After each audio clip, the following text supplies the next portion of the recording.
Hi hello welcome to రాకు Karan vlogs. మనకి morning బ్రేక్ఫాస్ట్లో ఎప్పుడన్నా ఇడ్లీ దోశ ఉప్మా ఇలాంటివన్నీ బోర్ కొట్టినప్పుడు ఫర్ ఏ చేంజ్ బ్రెడ్ తింటాం కదా.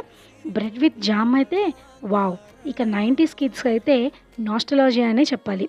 సో ఇలా మనం తినే బ్రెడ్ జాముల్లో జామ్ వెనకాల ఉన్న ఇంగ్రీడియంట్స్ లిస్ట్ అంతా మనం వెతికితే ఎక్కడో ఒక మూల స్ట్రాబెర్రీ, ఫర్ ఎగ్జాంపుల్ స్ట్రాబెర్రీ తీసుకుంటే స్ట్రాబెర్రీ 1% 2% మాత్రమే ఉంటుంది పల్ప్. మెయిన్ ఇంగ్రీడియంట్స్ అయితే కలర్స్, తర్వాత ఎన్నో ప్రిజర్వేటివ్స్, ఎన్నో రకాల షుగర్స్, ఇవన్నీ గుప్పించిన జామ్స్కి మార్కెట్లోకి ఈ మధ్యన కొత్తగా వచ్చిన మంచి ఆల్టర్నేటివ్ పీనట్ బటర్. చెప్పాలంటే చాలా హెల్తీగా ఉండే ఈ పీనట్ బటర్లో కూడా బయట మార్కెట్లో దొరికే వాటిల్లో చాలా ప్రిజర్వేటివ్స్, ఆర్టిఫిషియల్ కలర్స్, కెమికల్స్ కూడా ఉంటున్నాయి.